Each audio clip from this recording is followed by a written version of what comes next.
تو عصر کی نماز کا ٹائم ہوگا، حضرت عیسیٰ ابن مریم علیہ الصلوۃ والسلام فرشتوں کے کندھوں پہ ہاتھ رکھ کے نیچے اتریں گے نماز کے ٹائم پہ، یعنی آسمان سے مینار تک آئیں گے اور پھر مینار سے آپ کے لیے سیڑھیاں لگائی جائیں گی، سیڑھیوں کے ذریعے مینار سے نیچے اتریں گے اور لوگ ان کو پہچان لیں گے۔ حضرت مہدی ان کو امامت کے لیے آگے کریں گے کہ آپ اللہ کے ایک پیغمبر ہیں، آپ نماز پڑھائیے، حضرت عیسیٰ علیہ السلام انہی کو آگے رکھیں گے۔ اور اس طرح کا مفہوم ہے حدیث میں کہ اللہ نے اس کام کے لیے آپ کو ہی منتخب کیا۔ کیا مطلب یہ امامت اس امت کا حق ہے؟ تو حضرت عیسیٰ ابن مریم علیہ الصلوۃ والسلام کا جو کام ہوگا وہ جہاد ہے اور یہودیوں سے انتقام لینا، کیونکہ یہودیوں نے اپنے خیال میں حضرت عیسیٰ کو قتل کیا تھا، تو اللہ نے یہودیت ہی کے خاتمے کے لیے اور دجال کے خاتمے کے لیے عیسیٰ ابن مریم کو نازل کیا۔ حضرت مہدی سے پہلے ہی دجال ظاہر ہو چکا ہوگا۔ دجال کے بارے میں حدیث میں آتا ہے کہ ہر پیغمبر نے اپنی امت کو دجال کے فتنے سے ڈرایا ہے۔ اچھا، یہ دجال ایک ایسی شخصیت ہے جس کا یہودی انتظار ہم سے زیادہ کر رہے ہیں، کیونکہ یہودی اس کو اپنے لیے نجات دہندہ سمجھتے ہیں، جبکہ حدیث میں آتا ہے کہ دجال کاڑا ہوگا اور اس کا خدائی کا دعویٰ ہوگا، اس کے پاس کچھ ایسی طاقتیں ہوں گی کہ مردے کو زندہ کر دے، زندہ کو مار دے، ایک طرف اس کے باغ ہوگا، ایک طرف اس کے آگ ہوگی، جو اس پر ایمان لائے گا اس کو باغ میں داخل کرے گا اور جو اس پر ایمان نہیں لائے گا اس کو آگ میں داخل کرے گا۔ اور رسول اللہ صلی اللہ علیہ وسلم نے فرمایا اس کی جو آگ ہے حقیقت میں وہ جنت کا باغ ہوگا اور اس کا جو باغ ہے حقیقت میں وہ جہنم کی آگ ہوگی۔ تو جو نبی کی باتوں پہ یقین کرتے ہیں وہ دجال کے فتنے سے محفوظ رہیں گے۔ اور حدیث میں سورہ کہف کی بھی تلاوت کا حکم ہے، جمعے کے دن جو کہف کی تلاوت کرتا ہے اللہ اس کو دجال کے فتنے سے محفوظ رکھتا ہے۔ اب آپ دیکھیں یہ سورہ کہف میں ہی قیامت کی علامات کا تذکرہ ہے نا، تو شاید اسی وجہ سے کیونکہ جو سورہ کہف پڑھتا رہے گا وہ یاجوج ماجوج کے واقعات بھی پڑھتا رہے گا اور اللہ کی قدرت کے واقعات بھی پڑھتا رہے گا، تو دجال کے فتنے سے اللہ اس کو اس برکت سے بچا کے رکھیں گے، فتنے سے محفوظ رکھیں گے۔ تو وہ ایسی طاقتیں دکھائے گا، بے وقوف لوگ اس پہ ایمان لے آئیں گے۔ حدیث میں آتا ہے کہ کاڑا کبھی بھی خدا نہیں ہو سکتا، یعنی اس کی تو ایک آنکھ ہوگی نہیں، لیکن بے وقوف لوگ اس کے یہ کچھ ظاہری کمالات دیکھیں گے، یہ نہیں دیکھیں گے کہ یہ تو شکل بھی اس کی اچھی نہیں ہے، یعنی خدا کم از کم جمال والا ہوتا ہے نا، یہ تو ہے بھی کاڑا، اور اس کے بڑا بڑا کافر بھی لکھا ہوا ہوگا واضح طور پر جس سے پتہ چلے گا۔ لیکن احمق اور بیوقوف لوگ جیسے روحانی عامل کو کچھ شعبدے دیکھ کر ان پہ سے متاثر ہو جاتے ہیں نا، روحانی عاملوں کے شعبدے دیکھ کے، تو ایسے ہی دجال کے شعبدے دیکھ کے متاثر ہوں۔ تو بہت لوگوں کو، خلقت کو، بہت بڑی امت کو گمراہ کرے گا دجال، اہل اللہ کو اللہ تعالیٰ اس کے فتنے سے محفوظ رکھے گا۔ پھر حضرت عیسیٰ ابن مریم جب نازل ہوں گے تو وہ دجال کو قتل کریں گے۔ حدیث میں آتا ہے کہ نیزے کے ذریعے گھوڑے پہ بیٹھ کے قتل کریں گے۔ علماء نے اس حدیث کا دو مطلب بیان کیے کہ یا تو اس کا مطلب یہی ہے کہ واقعی گھوڑے پہ بیٹھیں گے، نیزہ استعمال کریں گے، زمین جو ہے وہ اتنی پہلے اس سے جنگیں ہو چکی ہوں گی کہ لوگ دوبارہ تلواروں گھوڑوں کی طرف آ جائیں گے۔ اس بات کا امکان ہے، ہر ملک ایٹمی طاقت بن چکا ہے، تو اگر یہ ایٹم بم سارے ملک آپس میں چلا دیں تو ہم دوبارہ گدے گھوڑوں والی زندگی پر آ جائیں گے، ٹیکنالوجی ساری تباہ و برباد ہو جائے گی، انسان کی ترقی۔ تو اس بات کا بھی امکان ہے کہ کوئی اس سے پہلے ہو سکتا ہے کوئی ایسی جنگ عظیم ہو کہ انسانیت دوبارہ پہاڑوں پتھروں کے دور میں آ جائے۔ لیکن ظاہر یہ معلوم ہوتا ہے کہ رسول اللہ صلی اللہ علیہ وسلم نے جو کلام کیا ہے، ظاہر ہے اس دور کے لحاظ سے جو لوگوں کے جہاں تک جو لوگوں کی مینٹل اپروچ ہے وہاں تک، تو نبی صلی اللہ علیہ وسلم میزائل یا اور ٹینکوں کا تذکرہ کرتے تو کیا سمجھ میں آتا؟ تو گھوڑے سے مراد ہے جو اس زمانے کا گھوڑا ہوگا، اور نیزے سے مراد ہے اس زمانے کا جو اسلحہ ہوگا، کیونکہ نیزہ نبی کے دور کا ایک مناسب اسلحہ تھا اور گھوڑا نبی کے دور کی میدان جنگ کی ایک مناسب سواری تھی۔ تو اس سے یہ بھی پتہ چلتا ہے کہ ہو سکتا ہے عیسیٰ ابن مریم نیزے کے بجائے کلاشنکوف کا استعمال کر لیں، تو یعنی وہ نیزہ جو ہے وہ اس کلاشنکوف کی یا جو بھی اسلحہ اس وقت حضرت عیسیٰ ابن مریم استعمال کریں گے اس کی ایک تعبیر ہے، اس کا بھی پورا امکان ہے۔ تو ہمیں بہرحال اتنا ایمان ہمارے لیے ضروری ہے کہ دجال کو قتل کرنے والی جو ذات ہے جو شخصیت ہے وہ عیسیٰ ابن مریم علیہ الصلوۃ والسلام، تو حضرت عیسیٰ کے ذریعے اللہ تعالیٰ دجال کو قتل کریں گے اور حضرت عیسیٰ کی قیادت میں زبردست جہاد ہوگا۔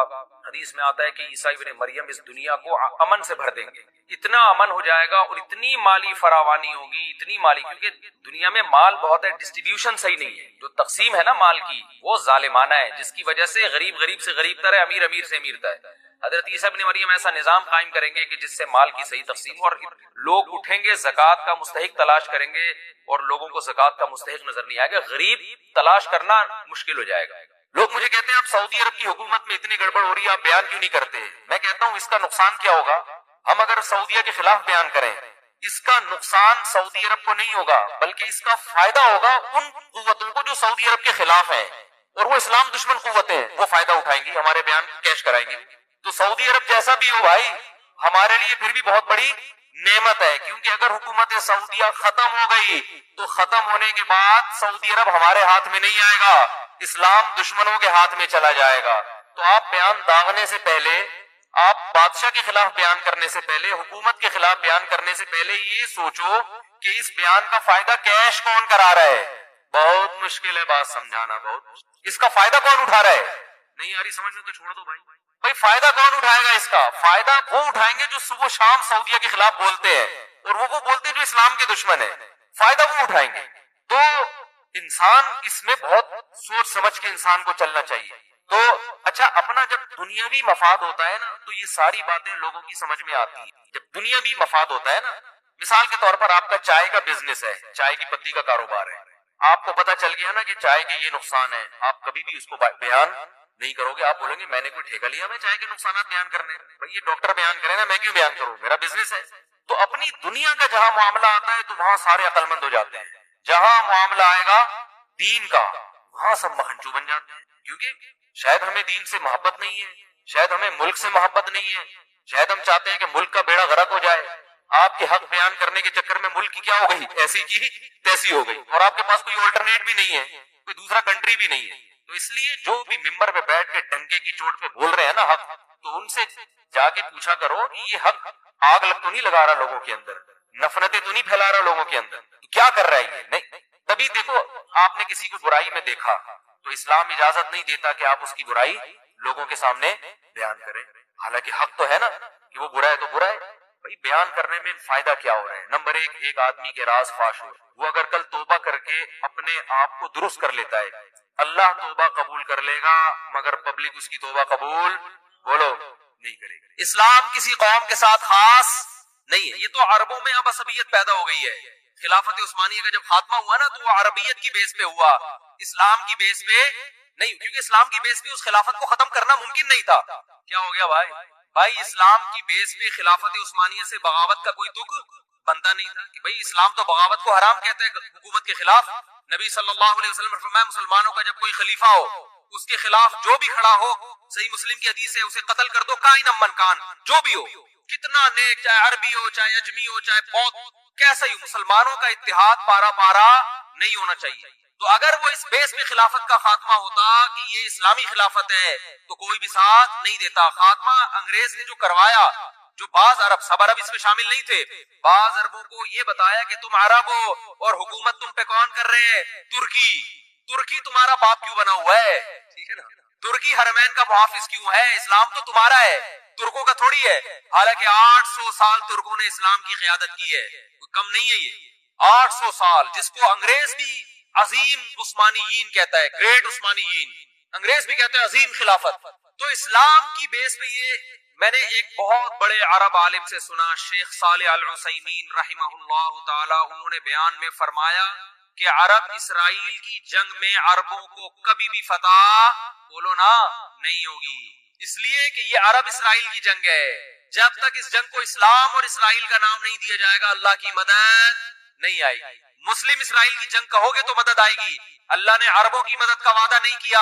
اگر اللہ نے عربوں کی مدد کا وعدہ کیا ہوتا تو اللہ محمد صلی اللہ علیہ وسلم کے مقابلے میں جو عرب لڑ رہے تھے وہ زیادہ تھے، میجورٹی میں تھے. ادھر جو عرب تھے وہ اقلیت میں تھے نبی کے ساتھ، ادھر عرب میجورٹی میں تھے. اللہ ان کی مدد کرتا، ابو جہل کی مدد کرتا، عتبہ ابن ولید کی مدد کرتا، ابو لہب کی مدد کرتا اللہ تعالیٰ. آپ صلی اللہ علیہ وسلم تنہا اور آپ کے ساتھ اکیلے ابو بکر. تو بتاؤ دو عرب اس طرف باقی سارے بولو نا اس طرف. مدد کی ان دو کی نا، اس کا مطلب اللہ نے عربوں کی مدد کا وعدہ بولو نا بھائی نہیں کیا. کس کی مدد کا وعدہ کیا ہے؟ مسلم کی، اسلام کی، جو قرآن پر ایمان لائے گا اور اللہ کے نبی پر ایمان لائے گا. اس کے لیے عربی ہونا ضروری نہیں ہے. تو اسلام کی جو دعوت ہے وہ کسی قوم کے ساتھ خاص نہیں ہے. مجھے وہ حدیث بڑی پیاری لگتی ہے، حضرت سلمان فارسی رضی اللہ تعالی عنہ، جو فارس کے تھے، پرشین تھے، فارسی بولتے تھے. جب ایران پر مسلمانوں نے حملہ کیا ہے، حضرت عثمان کا دور تھا غالباً، حملہ کہاں ہو رہا ہے؟ ایران پر. اور حملہ کرنے والے بڑے بڑے صحابہ، بڑے عشرہ مبشرہ میں بھی اکثریت اس جنگ میں موجود. کمانڈ کرنے والے سلمان فارسی. حملہ کس پہ کر رہے ہیں؟ اپنے ملک پہ. کس پر؟ ایران پر. صحابہ نے آپ سے اجازت مانگی کہ آپ ہمیں اجازت دیں ہم اٹیک کریں. آپ نے فرمایا نہیں. میں نے رسول اللہ صلی اللہ علیہ وسلم سے یہ فرماتے ہوئے سنا ہے کہ جب تک اسلام کی دعوت نہ دے دو اس وقت تک حملہ کرنے کی اجازت نہیں. تو حضرت سلمان فارسی اپنی قوم پر حملہ کس کے خلاف ہو رہا ہے؟ بولو نا یار کیا ہو گیا بھائی بولنے میں تو پابند، مجھے بھی میں بھی تو چیخ رہا ہوں نا، تھوڑا سا آپ چیخ لیں. اپنی قوم کے خلاف لڑائی، تو لڑائی سے پہلے اپنی قوم کے پاس دعوت لے کر گئے. دعوت کا انداز دیکھیں، جب بھی اسلام کی دعوت دی جاتی ہے تو انداز یہ ہوتا ہے بھائی ہم سب تم کو ایک خدا کی طرف دعوت دیتے ہیں، آؤ اسلام پہ تحقیق کرو، یہ دین برحق ہے، یہ تھا نا. نا نا نا نا، یہ انداز نہیں. اس وقت جو اسلام کی سب سے بڑی خوبی تھی نا اس کو ہائی لائٹ کیا کہ اس کے بعد بھی اگر اسلام سمجھ میں نہیں آ رہا تو پھر تمہاری سمجھ میں نہیں آئے.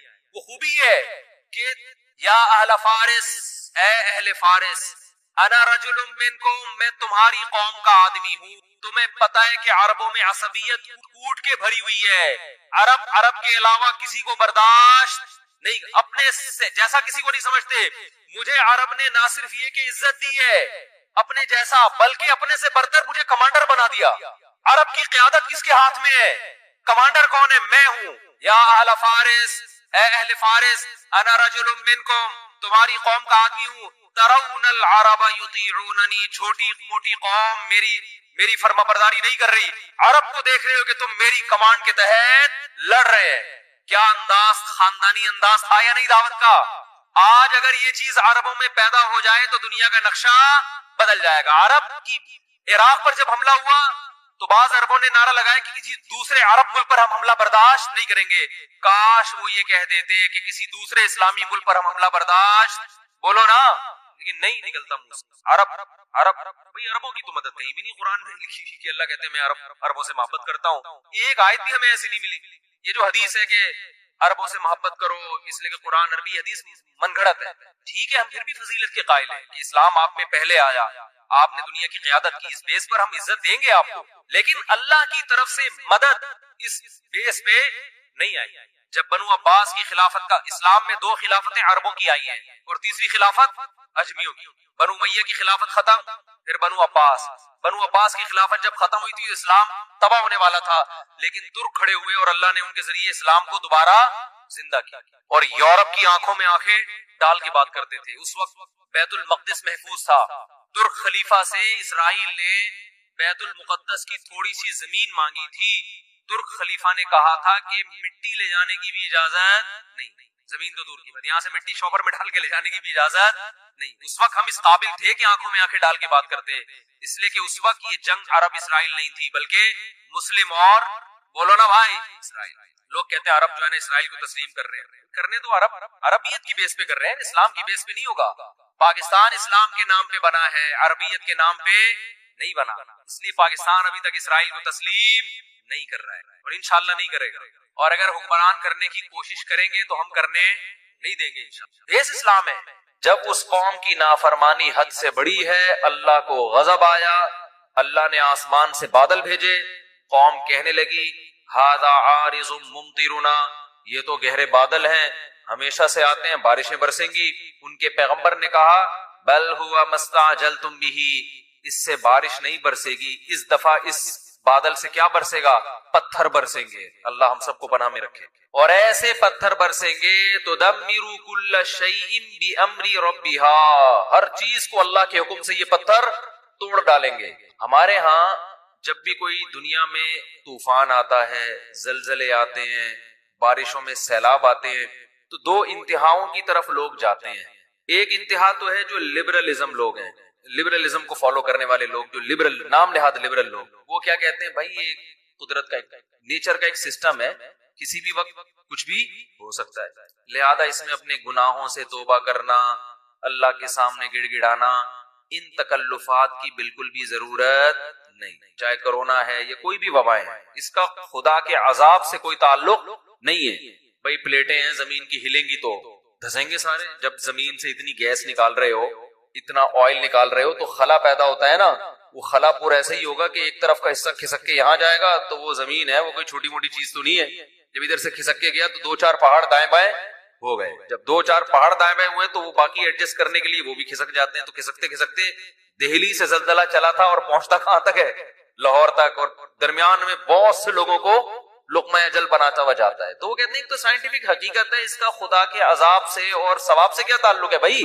کیا کرے یار، پھر وہی باتیں اب سمجھانا مشکل ہو. وہ کہہ رہے سیلاب جو آتا ہے نا، یہ دریا کا پانی امڈ آیا اور گاؤں کے گاؤں پی گیا، اس کا کسی کے نیک اور برے ہونے سے کوئی تعلق نہیں ہے.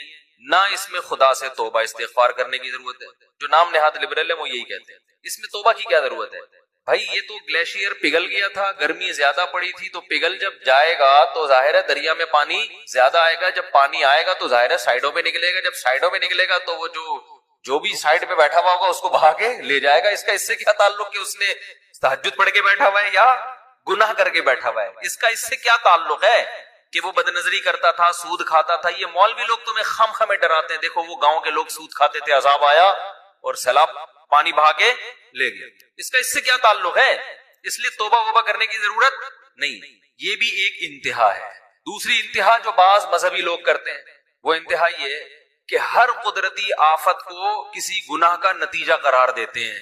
یہ بھی 100% غلط ہے. نہ قرآن کی یہ تعلیمات ہے, نہ نبی صلی اللہ علیہ وسلم کی یہ تعلیمات. ہمیں پتا چلتا ہے اسلامی تاریخ سے, قرآن و سنت سے, کہ بہت سے نیک لوگوں پر بھی عذاب آئے ہیں. مدینہ منورہ میں قحط پڑ گیا تھا, لوگ بھوک پیاس سے مرنا شروع ہو گئے تھے. حضرت عمر کا دور خلافت تھا. اس سے اچھا دور کائنات میں آ سکتا ہے؟ قحط پڑا ہے, طاعون کی بیماری پھیلی, 25,000 صحابہ اور تابعین لقمہ اجل بن گئے, جو اس وقت دنیا کے بہترین لوگ تھے, مگر وبا پھیلی ہے اور ہزاروں لوگوں کو اس نے لپیٹ لیا, جن میں زیادہ تر صحابہ اور تابعین تھے. نہیں آ رہی بات. تو یہ کہنا کہ وہاں زلزلہ جو آیا تھا تو اصل میں وہاں اس قسم کے لوگ رہتے تھے اس لیے آیا تھا, تو کوئی بھی جب قدرتی آفت آتی ہے اللہ کی طرف سے, اس کو لازمی کسی گناہ کا نتیجہ قرار دینا, یہ بھی قرآن و سنت کی تعلیم کے خلاف. آفتیں نیک لوگوں پر بھی آتی ہیں اور برے لوگوں پر بھی آتی ہیں.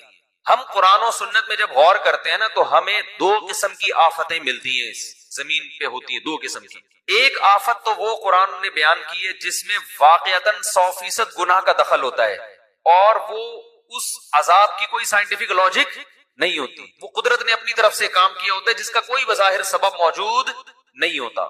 ایسی آفتیں بھی آئی ہیں جیسے قوم عاد اور قوم سمود پر جو عذاب آیا. قرآن کے ظاہر سے پتہ یہ چلتا ہے کہ اس عذاب کی کوئی ریزن, یعنی کوئی ریزن کا مطلب کوئی سائنٹیفک لاجک نہیں تھی اس کی. جب اس قوم کی نافرمانی حد سے بڑی ہے, اللہ کو غضب آیا, اللہ نے آسمان سے بادل بھیجے, قوم کہنے لگی ھذا عارض ممطرنا, یہ تو گہرے بادل ہیں, ہمیشہ سے آتے ہیں, بارشیں برسیں گی. ان کے پیغمبر نے کہا بل ہوا مستعجلتم بہ, اس سے بارش نہیں برسے گی, اس دفعہ اس بادل سے کیا برسے گا؟ پتھر برسیں گے. اللہ ہم سب کو پناہ میں رکھے. اور ایسے پتھر برسیں گے تو تدمر کل شیء بامر ربها, ہر چیز کو اللہ کے حکم سے یہ پتھر توڑ ڈالیں گے. اور ایسی ہوائیں اللہ نے بھیجی کہ 7 دن 8 راتیں, سخرها علیہم 7 لیال و 8 ایام, 7 راتیں اور 8 دن ایسی ہوا چلے گی کہ جو تمہیں اٹھا کے پٹخ دے گی.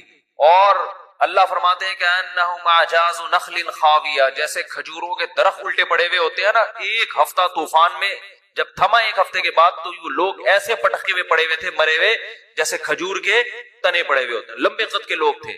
نوح علیہ السلام کی قوم پر جو عذاب آیا, عذاب کے کوئی آثار نہیں تھے. ان کے جو محکمہ موسمیات اس دور کے تھے وہ جو آثار دیکھ کے بتاتے تھے, ظاہر ہے تو ہر دور میں کچھ لوگ علامتیں دیکھ کے بتاتے ہیں نا, تو وہ کہہ رہے تھے کہ کوئی بارش کی رپورٹ, بولتے کیوں نہیں بھائی, نہیں ہے. تبھی وہ حضرت نوح علیہ السلام کا مذاق اڑاتے تھے. حضرت نوح علیہ السلام جب کشتی تیار کر رہے تھے اللہ کے حکم سے, تو قرآن کہتا ہے کلما مر علیہ ملأ من قومہ سخروا منہ, جب بھی لوگ گزرتے مذاق اڑاتے. اس لیے کہ اس دور کے جو ماہرین تھے, جو بھی موسم کو دیکھ کے اندازہ لگاتے تھے کہ بھئی نہ یہ ایسا مہینہ ہے کہ جس میں بارشیں ہوتی ہیں, نہ دور دور تک ہمیں بارش کی کوئی آثار نظر آ رہے ہیں, تو اچانک اتنی بارش کہ آپ کشتی میں تیرنا شروع کر دیں, ایسی بارش تو ہم نے کبھی زندگی میں دیکھی نہیں ہے. تو وہ فل مذاق اڑا رہے تھے ان کا. سخروا منہ, قرآن کہتا ہے ہمیشہ جب بھی گزرتے مذاق اڑاتے کہ معاذ اللہ ان بے وقوفوں کو دیکھو کہ نہ بارش کا سیزن ہے, نہ بارش کے دور دور کوئی آثار ہیں, اور اگر بالفرض بارش غیر متوقع ہو بھی گئی تو اتنی بارش تو ہم نے زندگی میں کبھی نہیں دیکھی کہ آپ اس میں باقاعدہ کشتیاں بنا کے پہلے سے بیٹھنے کا انتظام کرو. یہ تو حماقت ہے.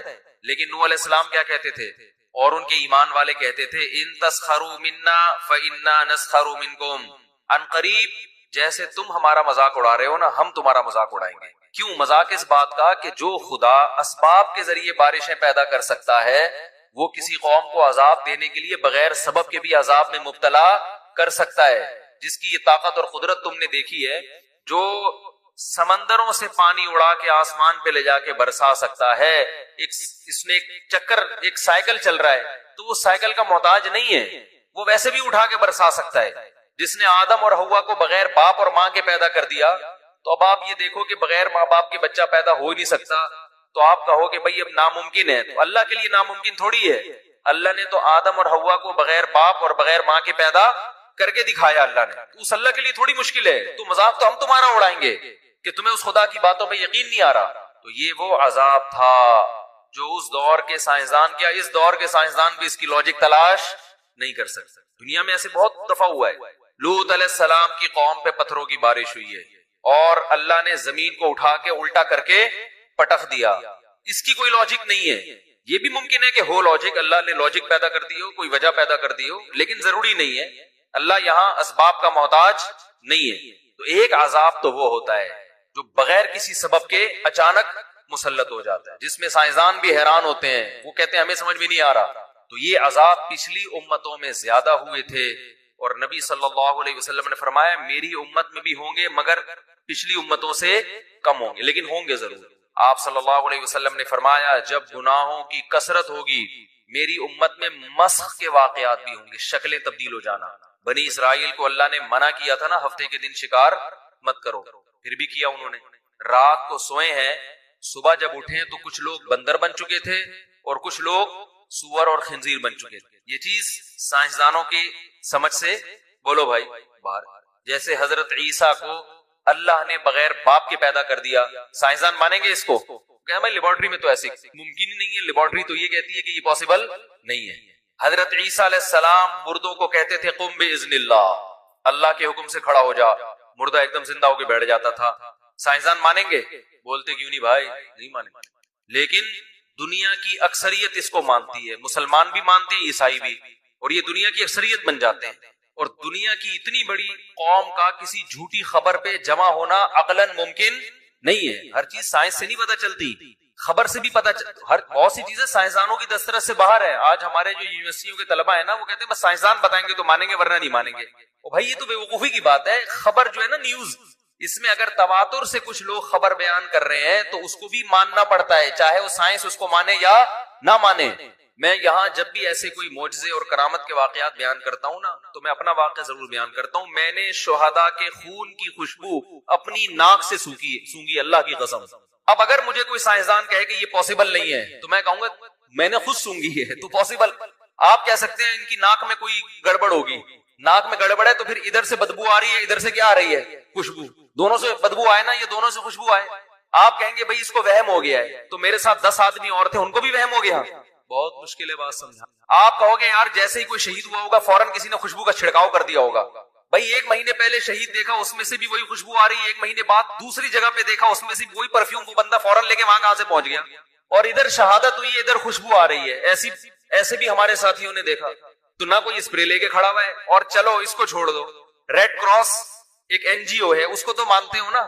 ریڈ کراس کی جو آفیشیل ویب سائٹ ہے اس پہ میں نے خود پڑھی یہ خبر، پہلے اخباروں میں آئی تھی، میں نے کہا اخباروں کا پر اعتماد نہیں کیا جا سکتا. ان کی آفیشیل پیج پہ میں گیا، یہ 10-12 سال پرانی بات ہے.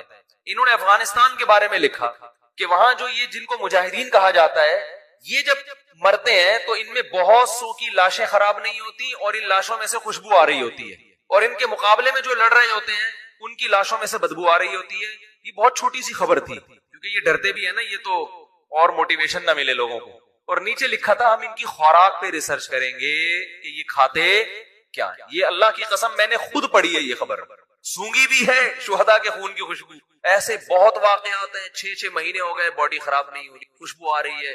نبی صلی اللہ علیہ وسلم نے فرمایا جب شہید کوئی اللہ کے راستے میں جان دے کے شہید ہوتا ہے نا، تو خون جو اس کے باڈی سے نکلتا ہے، تو قیامت کے دن جب یہ شہید آئے گا، لونہ لون دم، تو اس کے خون کا رنگ خون جیسا ہوگا مگر خوشبو خون جیسی نہیں ہوگی.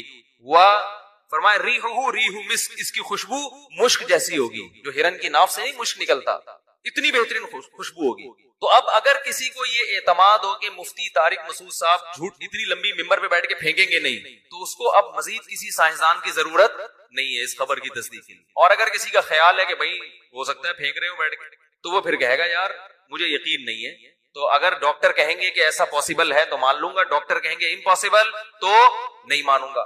لیکن اگر آپ کو یقین ہے کہ بولنے والا سچ کہہ رہا ہے, پھر آپ ڈاکٹر کو سائڈ پہ لگا دو. آپ بولو کہ بھائی یہ میڈیکلی تو ممکن نہیں ہے لیکن خدا کے لیے ممکن ہے, اللہ سب کچھ کر سکتا ہے. تو ہم جس پیغمبر کو سائنس کے مقابلے میں لاتے ہیں اس پیغمبر کے سچے ہونے کا ہمیں یقین ہے, اور وہ پیغمبر سائنس کے خلاف بات نہیں کرتے. البتہ کچھ باتیں ایسی کرتے ہیں جہاں سائنس کی پہنچ نہیں ہے. دیکھو سائنس کے خلاف چلنا الگ بات ہے اور ایسی بات کرنا جہاں تک سائنس پہنچی نہیں ہے, یہ دونوں میں بڑا فرق ہے. مذہب کبھی سائنس کے اگینسٹ نہیں چلتا. مذہب ایسی باتیں ضرور کرتا ہے جو سائنسدانوں کی اپروچ سے, سائنسدان کو کیا پتا جنت کیا ہوتی ہے جہنم کیا ہوتی ہے, برزخ کی. دنیا میں ہر قوم کے پاس ایک ملک ہے, ہر مذہب کے پاس ایک ملک ہے, تو ہمارے پاس بھی ہونا چاہیے. حالانکہ یہ بات ہی غلط ہے. دنیا میں ہر قوم کے پاس ملک نہیں ہے. دنیا میں لاکھوں قومیں ہیں, ملک تھوڑی لاکھوں ہیں. پاکستان میں کتنی قومیں ہیں, سرائکی ہے, پنجابی ہیں, اردو ہیں, پٹھان ہے, بلوچی ہے.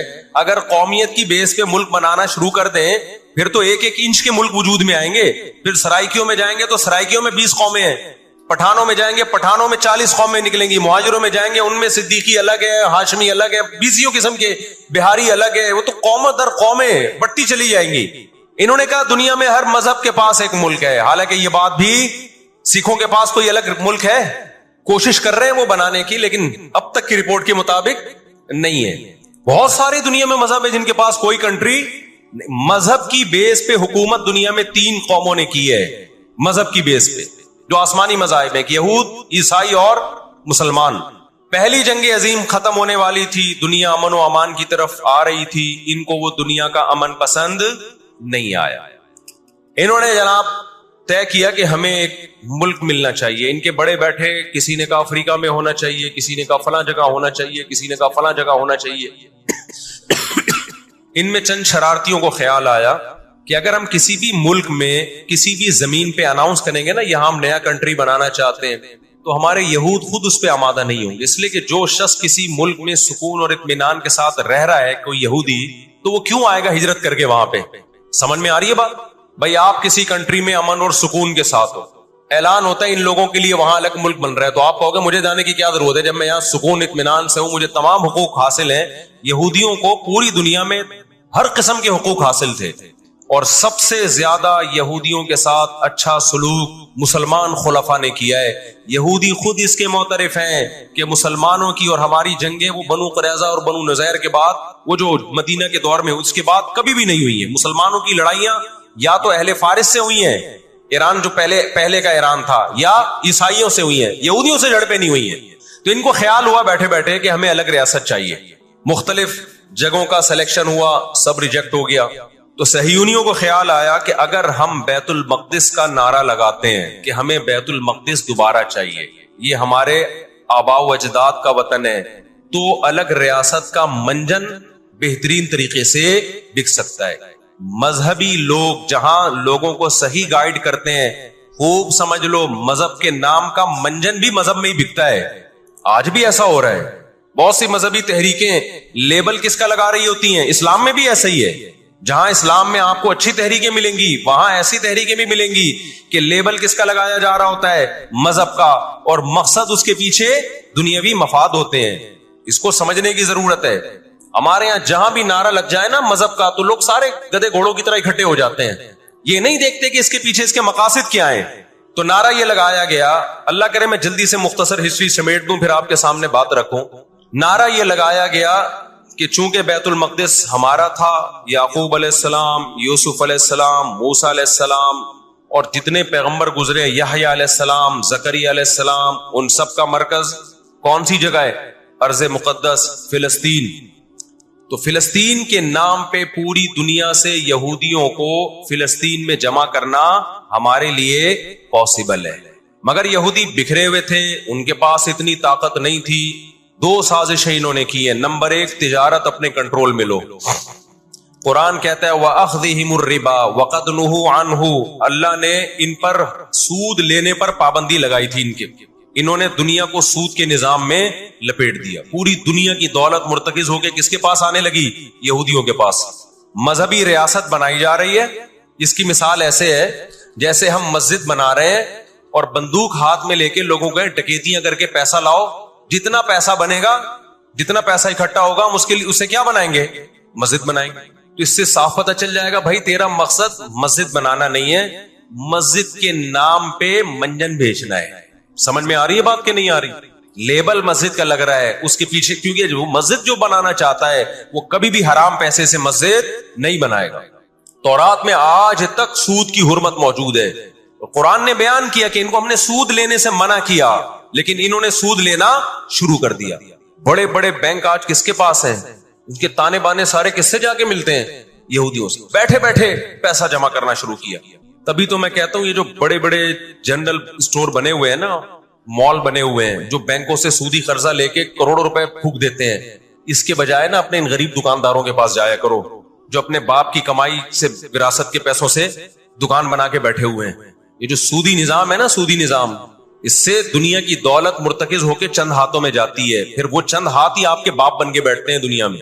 جب سے یہ بڑے بڑے سٹورز بننا شروع ہوئے ہیں، مال بننا شروع ہوئے ہیں، یہ چھوٹے موٹے دکانداروں کی جو حلال کی آمدن تھی، ان کی جو بینکوں سے قرضے نہیں تھے، جو دادے پردادے سے محنت کر کے آ رہے تھے اور اب اتنا جمع کیا کہ ایک دکان بنا لیں، وہ سارے ایک طرف رہ گئے، اور ایک سرمایہ دار اٹھتا ہے بینکوں سے اربوں روپے کا قرضہ لے کے ایک بہت بڑی بلڈنگ بنا دیتا ہے اور بیٹھ کے نوٹ چھاپتا ہے۔ وہ یہ کون سا ان کی خون پسینے کی کمائی ہوتی ہے؟ تو اس عذاب میں دنیا کو کس نے دھکیلا؟ سودی نظام میں، بولو، یہودی نے دھکیلا۔ ان کے شاطر دماغ نے کام کیا کہ پوری دنیا کی معیشت کس کے کنٹرول میں لے کر آؤ؟ اپنے کنٹرول میں۔ آج اگر حاجی ہم یہاں سے حج کرنے جاتے ہیں نا، میں نے ایک دفعہ سعودی عرب میں کسی سے پوچھا کہ یہودیوں کو یہ کھٹکتا نہیں ہے، اتنے لاکھ لوگ آ رہے ہیں، 40 لاکھ 50 لاکھ لوگ حج کر کے جا رہے ہیں، ان کو کھٹکتا نہیں ہوگا؟ اتنی اللہ نے مسلمانوں کو عزت دی۔ انہوں نے کہا ان کو نہیں کھٹکتا، یہ چاہتے ہیں کہ 40 لاکھ کے بجائے 80 لاکھ لوگ حج کیا کریں۔ وجہ اس کی ہے کہ وہاں سارا مال ان کی کمپنیوں کا بکتا ہے۔ میں سمجھا پا رہا ہوں اپنی بات؟ ساری پروڈکٹ کس کی بکتی ہیں؟ منجن انہی کا بک رہا ہے وہاں بھی۔ تو چاہتے ہیں 40 لاکھ کے بجائے کتنے لاکھ حج کیا کریں؟ 80 لاکھ حج کیا کریں۔ اللہ میاں نے حج کا جہاں تذکرہ کیا نا، وہاں تجارت کا بھی تذکرہ کیا ہے۔ لیس علیکم جناح ان تبتغوا فضلا من ربکم، مسلمان جب حج کرنے جاتے تھے تو تجارت بھی کرتے تھے، کیونکہ پوری دنیا سے مسلمان آ رہے ہیں، ایک ملک میں ایک چیز سستی ہے، دوسرے ملک میں وہ مہنگی ہے، تو اس ملک والا یہ سستی چیز لے گیا، یہ والا یہ سستی چیز لے گیا، دونوں پارٹیوں کو پیسہ مل رہا ہے، حج بھی ہو رہا ہے، پیسہ بھی مل رہا ہے۔ صحابہ کو خیال آیا کہ یہ تو ہم حج کرنے جا رہے ہیں، اس میں ہم بزنس بھی اگر کرتے ہیں تو ہمارے تو حج کا اجر ضائع ہو جائے گا۔ اللہ نے فرمایا نا نا نا نا نا، اگر تم حج کے ساتھ تجارت بھی کرو گے، تجارت کا فائدہ بھی ملے گا اور حج کا بھی پورا پورا ثواب ملے گا تمہیں۔ کیوں؟ اللہ چاہتے تھے کہ حج کے ذریعے معیشت بھی مسلمانوں کی مضبوط ہو۔ اللہ تھوڑی مسلمانوں کو کمزور دیکھنا چاہتے ہیں۔ آج حج مسلمان کر رہا ہے، گناہ بھی معاف کروا کے آ رہا ہے، فائدہ کس کو ہو رہا ہے؟ یہودی کو ہو رہا ہے۔ میں نے وہاں سعودی عرب میں کسی بڑے سے پوچھا، میں نے کہا یار آپ مسلمانوں کی پروڈکٹ یہاں کیوں نہیں بیچتے؟ انہوں نے کہا ایک دفعہ ہم نے پاکستان سے مرغی منگوائی تھی، چکن پاکستان سے منگوائی تھی تاکہ بلا شک و شبہ حلال ہو، ان سب کو پتا ہو کہ حلال ہے۔ ایک دفعہ بھیجی، اس کے بعد 2 نمبری کی ان لوگوں نے، تو سعودیہ نے بین کر دیا۔ آپ کے جتنے مسالے ہیں نا، میں نام نہیں لے رہا کمپنیوں کے، ایک ایک کا نام لے کے بتاتا۔ میں ابھی مسقط ایک ہفتہ رہا ہوں، میں نے وہاں دبا کے بد پرہیزی کی ہے، لڈو بھی کھائے، مٹھائیاں بھی کھائیں، بریانیاں بھی پھوڑی، ایک دفعہ پیٹ خراب نہیں ہوا۔ جرمنی گیا، پھوڑ پھاڑ کے آیا، پیٹ خراب نہیں ہوا۔ سعودی عرب گیا، پھوڑ پھاڑ کے آیا، پیٹ خراب نہیں ہوا۔ یہاں آیا ہوں، کھچڑی کھا کے پیٹ خراب ہو جاتا ہے۔ پتہ نہیں کیا کھلا رہے ہیں یار ہمیں۔ مسقط میں نے پوچھا یار یہاں پیٹ نہیں خراب ہو رہا؟ انہوں نے کہا یہاں آپ کے مسالوں پر پابندی ہے، پاکستان سے مسالوں پر یہاں کیا ہے؟ پابندی ہے، اس لیے پیٹ خراب نہیں ہو رہا۔ جرمنی میں مجھے وہاں لوگوں نے بتایا کہ جرمنی میں پاکستانی مسالوں پر کیا ہے؟ پابندی ہے، اس لیے پیٹ خراب نہیں ہو رہا۔ جہاں پاکستان سے مسالہ جائے گا، لوگوں کے پیٹوں کی ایسی کی تیسی کر دے گا وہ۔ یہ ہے بزنس، سمجھ رہے ہو؟ پھر کچھ مسالے آ رہے ہیں وہاں پہ، لیکن ان میں وہ ٹیسٹ نہیں ہے جو یہاں ہے۔ وجہ کیا ہے کہ یہاں جو کیمیکل ڈل رہا ہے نا ٹیسٹ کے لیے، وہ کیمیکل کے بغیر جا رہے ہیں، پھر وہ ایکسپورٹ ہو رہے ہیں، اس لیے اس میں وہ ٹیسٹ تو نہیں، لیکن صحت نہیں خراب کر رہے۔ یہاں فوکس کیا جا رہا ہے ٹیسٹ کو، صحت گئی تیل لینے، اور آپ اور میں کھا رہے ہیں الحمدللہ، آتے ہی پیٹ خراب ہو گیا۔ خیر، تو یہود نے کس کو اب دیکھو یہود نے بڑی ایمانداری سے بزنس کیا کہ ہم ایسی پروڈکٹ مارکیٹ میں بیچیں گے جو ایک نمبر ہوگی, اور بہت ساری سازشیں بھی کی, ایسی سازشیں ہوئی ہیں. انہوں نے دیکھا کہ جو مسلمان کمپنی بہت زیادہ آگے بڑھ رہی ہے نا, آپ کو یاد ہے پولکا کمپنی, پولکا کے ہم آئس کریم میں کھایا کرتے تھے بچپن میں, عیدی ملتی تھی. ایسی بڑی بڑی کمپنیوں کو جب دیکھا نا ترقی کر رہی ہے, منہ مانگی قیمت دے کے خرید کے بند کر دیا کہ ایک دفعہ انویسٹ کر دو, اچھا خاصا لگا دو پیسہ, لیکن ان کو آگے نہیں بڑھنے دو. اس کا نتیجہ یہ نکلا کہ دنیا غلام بنتی چلی گئی. اکنامکلی کس کی غلام بن گئی؟ آج امریکہ اسرائیل کو غلط کہہ کے بھی کس کا ساتھ دیتا ہے. مجھے یاد ہے چند سال پہلے امریکی صدر نے بیان دیا تھا اسرائیل نے یہ غلط کیا ہے, یونائٹڈ نیشن کے لا کی پابندی نہیں کی ہے, لیکن ہم پھر بھی کس کے ساتھ ہیں؟ پورے الفاظ بتا رہا ہوں میں, پھر بھی ہم کس کے ساتھ ہیں؟ مانتے ہوئے. پتا ہے وہ اس کی مثال وہ 50-50 میں ایک آیا کرتا تھا نا, 50-50 میں ایک کلپ وائرل ہوا ہے کہ کمنٹری ہو رہی ہے کہ سلیم اللہ بہت اچھا کھیل رہا ہے اور کلیم اللہ تو کھیل ہی نہیں رہا. اب لوگ جو کمنٹری کرنے والا ہے اس سے کہہ رہے ہیں ابے یا تو کھیل ہی نہیں رہا, وہ جو تماشائی تھے وہ چھوڑ کے جانے لگے تو غلط کمنٹری کر رہا ہے. اس نے کہا تم جہنم میں چلے جاؤ لیکن کھیل یہی صحیح رہا ہے, بھلے تم جاؤ. وہ انہوں نے کہا ہم گھر جا رہے ہیں, انہوں نے کہا تم گھر نہیں تم جہنم میں جاؤ, لیکن یہی سلیم اللہ بہترین کھیل رہا ہے. پھر دکھایا کہ پیچھے بندوق رکھی ہوئی ہے کسی نے. تو اس وقت امریکہ کو گچی سے کس نے پکڑا ہوا ہے؟ طاقت امریکہ کے پاس زیادہ ہے, سازشیں کس کے پاس زیادہ ہیں؟ اسرائیل کے پاس. معیشت پہ ایسا قبضہ کیا ہوا ہے, گچی سے پکڑا ہوا ہے کہ ہلنا نہیں. آج پوری دنیا میں فلسطینی نہتے ہو گئے. جب اسرائیل کے قیام کا اعلان کیا نا یہودیوں نے, تو دو کام کیے, میں جلدی سے بات کو سمیٹ. ایک تو یہ کہ معیشت کس کے کنٹرول میں لو؟ سود کے ذریعے, بزنس کے ذریعے, حلال تجارت کے ذریعے اس طرح سے کنٹرول میں آتی نہیں ہے. وہ سود جو تمام مذاہب میں حرام ہے, عیسائیت میں بھی, یہودیت میں بھی, اسلام میں بھی, اس سود کو پروموٹ کیا دنیا میں, تاکہ سود کے ذریعے آپ اندرون سندھ جاؤ نا, بڑے بڑے زمینداروں نے ہاریوں کو, کسانوں کو اپنے کنٹرول میں لیا ہوا ہے سودی قرضے دے کے. وہ بےچارے ہل نہیں سکتے, ساری زندگی ان کے غلام بنے رہتے ہیں. وہ اللہ جزائے خیر دے, ہمارے جامعہ الرشید کے ایک استاذ ہیں, بڑے مالدار بھی ہیں, انہوں نے وہاں جا کے بہت سارے ہاریوں کے قرضے ادا کر کے ان کو اس غلامی سے نکالا ہے. اور بہت سے ان میں ہندو بھی ہیں بہت سارے, وہ مسلمان بھی ہوئے ہیں, ان کو اور ہر طرح سے سپورٹ کرنا, ایسے ادارے بنے ہوئے اندرون سندھ. تو ایک کام تو یہ کیا کہ معیشت اپنے کنٹرول میں. دوسرا کام کیا کہ ان کو پتا تھا کہ جب تک بڑی طاقتیں ہمارے ساتھ نہیں ہوں گی اس وقت تک ہم اسرائیل کا قیام وجود میں نہیں لا سکتے. اس کے لیے سب سے زیادہ اسلام دشمنی میں برطانیہ کے ساتھ ایگریمنٹ ہوا. اور آپ حیران ہوں گے, برطانیہ کی اسمبلی میں جب یہ قانون پاس ہوا, قرارداد پاس ہوئی ہے کہ ہم نے فلسطینیوں کو, اسرائیلیوں کو, یہودیوں کو فلسطین میں جا کے آباد کرنا ہے, تو آپ حیران ہوں گے کہ اس میں اس کی سب سے زیادہ مخالفت اسمبلی میں موجود ایک شخص نے کی جو یہودی تھا. اس نے ایک آواز اٹھائی کہ اگر ہم نے ایسا کیا تو اب تک 1000 سال سے زیادہ عرصہ ہو گیا ہماری مسلمانوں سے کبھی لڑائی نہیں ہوئی ہے. اگر ہم نے ایسا کیا تو پوری مسلم دنیا ہمارے اگینسٹ ہو جائے گی, اور دنیا ایک نہ ختم ہونے والی جنگ میں آپ دنیا کو جھونک دو گے. وہ یہودی تھا, اس نے اس پالیسی کے خلاف آواز اٹھائی, مگر برطانیہ کو اس سے کوئی سروکار نہیں تھا. اس کا کیا جا رہا ہے بھائی اس میں نے بتایا نا, یہ دنیا کے بڑے بڑے جو تہذیب سکھاتے ہیں نا ہمیں, ان کی تہذیب بس یہی ہوتی ہے کہ روڈ ایسے پار کرنا ہے آپ نے, اور لال بتی پہ آپ نے رک جانا ہے, ٹیکس آپ نے ٹائم پہ ادا کرنا ہے. یہ چھوٹی موٹی, ایک مسجد سے چپل چرانے والا چور ہوتا ہے نا, پٹتا وہی ہے. کبھی بڑے اسمگلر کو دیکھا آپ نے؟ کیا ہو گیا بھائی, گھنٹی بجا کے بھاگنے والا بچہ پکڑا بھی جاتا ہے, پٹتا بھی ہے. مسجد سے چپل چرانے والا پٹتا بھی ہے. لیکن کچھ چور ایسے ہوتے ہیں 3 پیس سوٹ اور ٹائی میں, بڑا زبردست بریف کیس ان کے پاس, اس میں پورا اسمگلنگ کا پیسہ ہوتا ہے, لاکھوں لوگوں کی جان اس میں خون بہا ہوتا ہے, اس کا پیسہ ہوتا ہے, عزتوں کے سودے ہوتے ہیں. یہ بڑی بڑی طاقتیں اس طرح کرتی ہیں. اور کمال کی بات ہے, راحت اندھوری کے ایک شعر ہے نا, کہ مجھے شعر تو یاد نہیں رہا, اس کا مفہوم یاد رہ گیا ہے کہ ہمارے قاتلوں کو کہاں ڈھونڈتے پھرو گے. شاعر نے تو کہا ہے کہ اپنی معشوقہ کو, کہ ہمارے قاتلوں کا, یعنی ہماری قاتل تو آپ ہو, آپ کی محبت میں ہم مرے ہیں. اس نے کہا کہ ہمارے قاتلوں کو کہاں ڈھونڈتے پھرو گے. کیا ہے کہ ہمیں قتل کا الزام ہم ہی پر رکھ دو, ہم ہی پر الزام ڈال دو, یعنی مقتول ہی پہ الزام ڈال دو کہ یہی قاتل ہے. آج دنیا میں سب سے زیادہ دہشت گردی کا شکار مسلمان ہو رہا ہے, کشمیر میں بھی, اور میں کشمیر کے بارے میں نیوز چینل کی رپورٹ پیش نہیں کر رہا, میں دنیا میں جاتا ہوں, مقبوضہ کشمیر کے مسلمانوں سے بھی ملتا ہوں, نام ان کے ہائی لائٹ نہیں کیے جا سکتے, ان کی ویڈیو نہیں ڈالی جا سکتی ورنہ انڈیا ان کو تنگ کرے گا. مقبوضہ کشمیر میں کوئی ایک مسلمان ایسا نہیں ہے جو انڈین گورنمنٹ سے خوش ہو. ابھی مسقط میں ایک خاتون ملی مقبوضہ کشمیر سے, مجھے تو لوگ پہچان لیتے ہیں, کہنے لگے مفتی صاحب خدا کا واسطہ آپ آواز اٹھائیں, ہم پر بہت ظلم کر رہا ہے انڈیا, بہت مار رہا ہے ہمیں کشمیر میں, بتاؤ دنیا آواز اٹھا رہی ہے اس پہ, کیونکہ مسلمان کا خون بہ رہا ہے. روہن گیان میں کس کا خون بہتا ہے؟ برما میں مسلمان کا خون بہتا ہے. فلسطین میں کس کا خون بہ رہا ہے؟ مسلمان کا خون بہ رہا ہے. جہاں مسلمان کا خون بہے گا دنیا منہ پہ ٹیپ لگا لیتی ہے. جہاں کوئی ایک غیر مسلم, ہماری نظر میں مسلمان کا خون بہے یا غیر مسلم کا, ہم فرق نہیں کرتے, کسی پہ بھی ظلم ہوگا ہم آواز اٹھائیں گے, لیکن دنیا یہ فرق کرتی ہے, لیبل یہ لگاتی ہے کہ انسانیت پہلے مذہب بعد میں, لیکن ان کا ایٹیٹیوڈ بتاتا ہے کہ ان کی نظر میں مذہب پہلے ہے, انسانیت بعد میں ہے. دنیا میں سب سے سستا خون مسلمان کا ہو گیا ہے. تو دو کام کیے, نمبر ایک اکنامکلی مضبوط کرنا ہے سود کے ذریعے, تجارت کے ذریعے نہیں, سودی تجارت کے ذریعے. اس کے بعد کیا کیا؟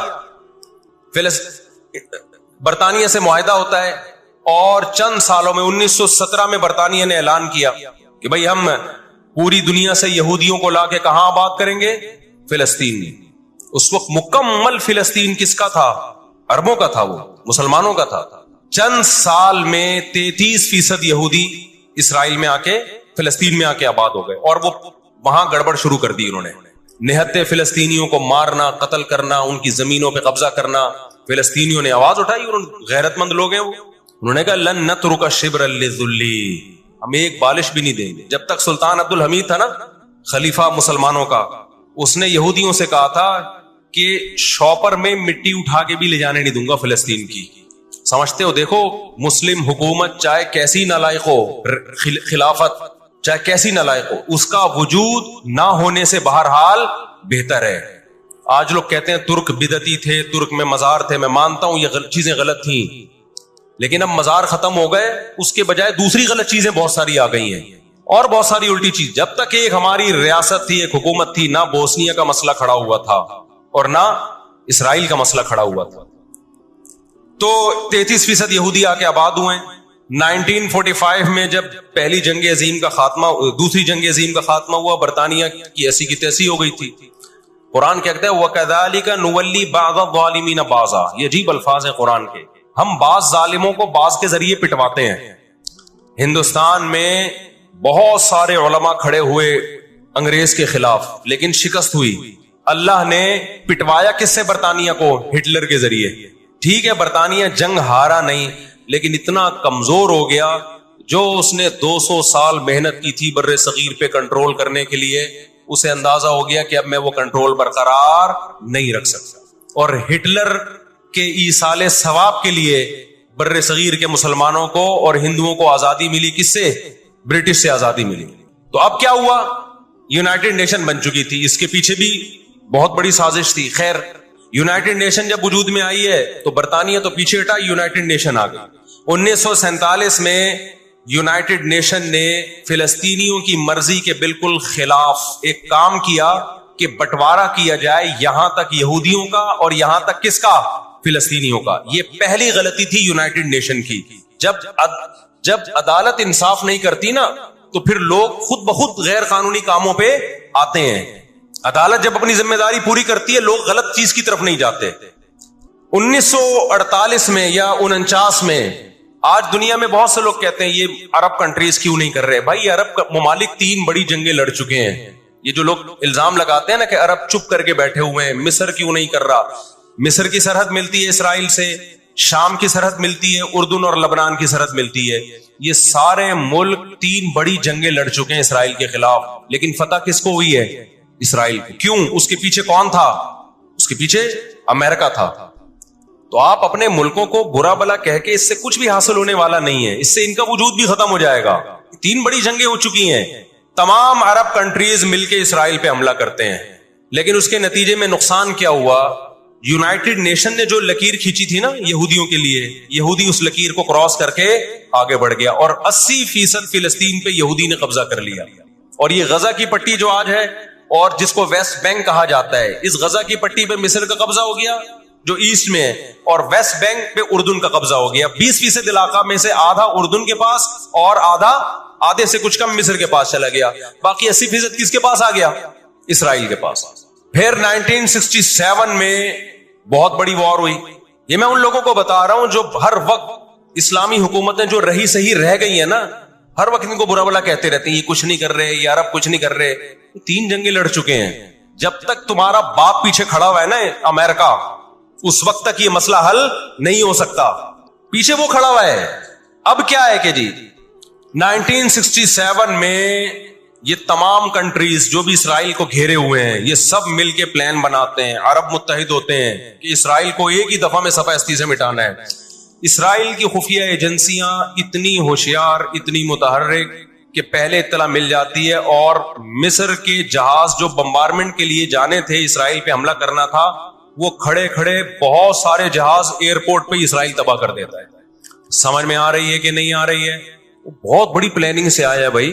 وَقَدْ مَكَرُوا مَكْرَهُمْ وَعِنْدَ اللَّهِ مَكْرُهُمْ وَإِنْ كَانَ مَكْرُهُمْ لِتَزُولَ مِنْهُ الْجِبَالُ. اللہ نے کہا یہ اسلام دشمن جب سازشیں کرتے ہیں، اتنی بڑی سازشیں ہوتی ہیں کہ پہاڑ اپنی جگہ سے ہل جائیں.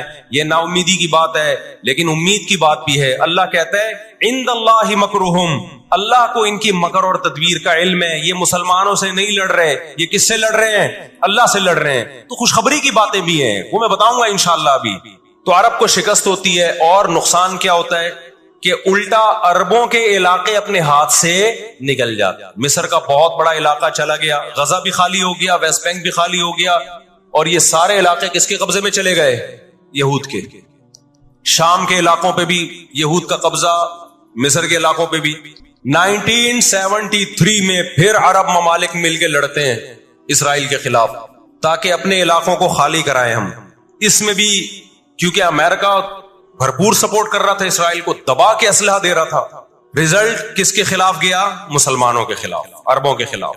اور ان کو اندازہ ہو گیا کہ اس جنگ میں ہم اپنے علاقے خالی نہیں کروا سکتے. سعودی عرب میں اس دور میں غیرت مند بادشاہ تھے شاہ فیصل شہید رحمۃ اللہ علیہ، اللہ ان کی مغفرت کرے، ان کے درجات بلند کرے. بڑے مجاہد تھے. انہوں نے عرب ممالک کا اجلاس بلایا اور تیل کی سپلائی بند کر دی. سمجھتے ہیں بات کو کہ نہیں سمجھتے؟ جب تیل کی سپلائی بند ہوئی، اللہ تعالیٰ نے وسائل تو آج بھی مسلمانوں کو دیے ہیں، تیل کی سپلائی بند کی ہے تو اسرائیل گھٹنے ٹیکنے پر مجبور ہو گئے. پھر امریکہ بہادر بیچ میں آئے ایک بڑے بزرگ کا کردار ادا کرتے ہوئے کہ دیکھو لڑائی بھڑائی معاف کرو، اللہ کا گھر صاف کرو، بیٹھ کے مذاکرات کی میز پہ آ جاؤ.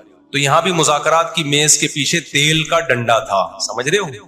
عربوں کے پاس جو تیل کی اللہ نے ان کو ایک طاقت دی ہے نا، وہ استعمال کی. لیکن لڑائی معاف کرنے میں بھی بہت سارے گیم کھیل گیا. طے یہ ہوا کہ جی جو عربوں کے علاقوں پر اسرائیل نے قبضہ کیا ہے مصر اور شام پہ، وہ اسرائیل واپس کرے گا. ٹھیک ہے، ہم آپ کے علاقے واپس کر رہے ہیں، لیکن مصر کو اسرائیل کو تسلیم کرنا پڑے گا. یہ بہت بڑی مسٹیک ہوئی. کس سے؟ بولو، مصر سے. وہ اس پہ آمادہ ہو گئے، چلو ہمارے علاقے تو ہمیں واپس مل رہے ہیں. غزہ سے بھی مصر نے فوجیں ہٹا لی، غزہ کا علاقہ بھی اسرائیل کے حوالے کر دیا. مصر کو یہ لگا کہ مرتا کیا نہ کرتا. مصر نے جب یہ علاقے واپس کیے اور اسرائیل کو تسلیم کیا تو بہت سارے عرب کنٹریز مصر کے خلاف ہو گئے اور عرب اتحاد سے مصر کو نکال دیا. وہ جو بعد میں داخل بھی کر لیا، پھر 1989 میں دوبارہ داخل کر لیا. فلسطینیوں کو اندازہ ہو گیا کہ یہ ممالک جو کچھ کر سکتے تھے کیا ہے، اب ہمیں ہی کرنا پڑے گا. اب ہم دنیا سے کیا ہو گئے ہیں؟ مایوس. لیکن ان کی غیرت کو 100 بار سلام. انہوں نے شکست تسلیم نہیں کی. دنیا کے مسلم کنٹریز نے شکست مان لی، انہوں نے نہیں کی. لڑتے رہے بالآخر غزہ کا علاقہ، غزہ سے یہودیوں نے اپنی فوجوں کو یہ غزہ آزاد کرایا. انہوں نے، کوئی ان کے ساتھ نہیں تھا، اکیلے لڑ رہے تھے. 2006 میں غزہ میں الیکشن ہوئے اور حماس بھاری اکثریت سے جیتتی ہے. امریکہ اور اسرائیل نے اس قانونی حکومت کو جو الیکشن کے ذریعے ہوئی ہے، میں نے بتایا نا ان کے قوانین ان کے لیے ہی ہوتے ہیں. ویسے جمہوریت الاپتے شاپتے رہتے ہیں، لیکن جہاں جمہوری طرز پر ان کی مرضی کے خلاف ہو جائے تو پھر جمہوریت نہیں چاہیے ان کو. جہاں آمریت سے کام چلتا ہے وہاں آمریت چاہیے. یہ سارے اصول اور ضابطے کس کے لیے بھائی؟ ہم غریبوں کے لیے. ہم غریبوں کے لیے. آپ کو پتا ہے پاکستان میں کوئلے کی بلوچستان میں اتنی کانیں ہیں کہ 200 سال تک فری بجلی ہمیں مل سکتی ہے.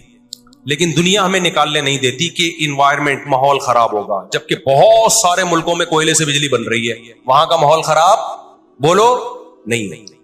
سمجھتے ہو کہ نہیں سمجھتے؟ دنیا کے جو بڑے پیمانے پر جو بڑے بڑے دہشت گرد ہیں نا، وہ کچھ اور ہی ہیں، وہ چھوٹی چھوٹی مسجد سے چپلیں نہیں چراتے، بس ان کا ہم لوگ مسجد سے چپلیں چراتے ہیں اس لیے بدنام ہوتے ہیں۔ 2006 میں جب حماس بھاری اکثریت سے جیتی ہے تو امریکہ اور اسرائیل ان کی حکومت کو تسلیم کرنے سے بولو انکار کر دیا۔ اچھا 1956 میں بھی لڑائی ہوئی ہے، آپ کو پتا ہے وہ لڑائی کیسے ختم ہوئی؟ اسرائیل کو سپورٹ کیا برطانیہ اور فرانس نے، وہ پیچھے ہٹے رشیا کی دھمکی سے۔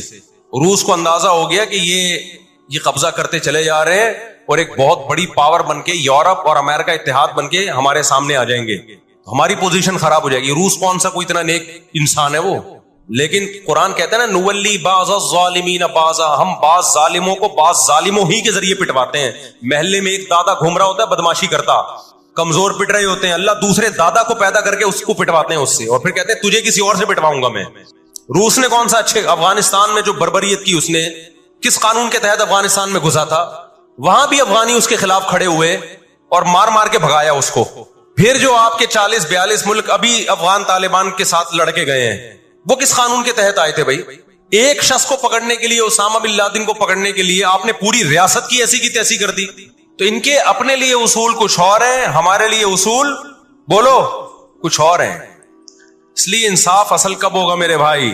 آخرت میں۔ لیکن آپ کی اطلاع کے لیے آخرت سے پہلے دنیا میں بھی ایک دفعہ ہوگا، اور یہ ہمارے پیغمبر صلی اللہ علیہ وسلم کی بشارتیں ہیں۔ آج وہ فلسطینی نہتے ہو چکے ہیں، نہ مصر میں ان سے لڑنے کی طاقت ہے کیونکہ مصر 3 جنگیں لڑ کے ہار چکا ہے، نہ شام میں ان سے لڑنے کی، شام کے اندر تو خود ایسی سازشیں کی ہیں کہ اس کو کھوکھلا کر دیا۔ جو بھی طاقتور ملک تھے اسرائیل نے ان کو اپنے راستے سے پہلے ہی ہٹا دیا۔ اور یاد رکھو اسرائیل صرف فلسطین نہیں چاہتا ہے، یہ ہماری بھول ہے۔ اسرائیل گریٹ اسرائیل کا قائل ہے جس میں بہت بڑا خطہ ہے جس پہ وہ قبضہ کرنا چاہتا ہے، یہ یہاں رکے گا نہیں۔ اگر آج ہم غزہ کو اسرائیل کے حوالے کر دیں کہ چلو دنیا میں امن آ جائے گا، ایک حکومت ان کو دے دی جائے، چند لوگوں کو کنٹرول ہتھیار ڈلوا کے ان کو کنٹرول دے دیا جائے، تو یہ آپ کی بھول ہے۔ قرآن کہہ رہے ہیں وَيَسْعَوْنَ فِي الْأَرْضِ فَسَادًا، ان کی فطرت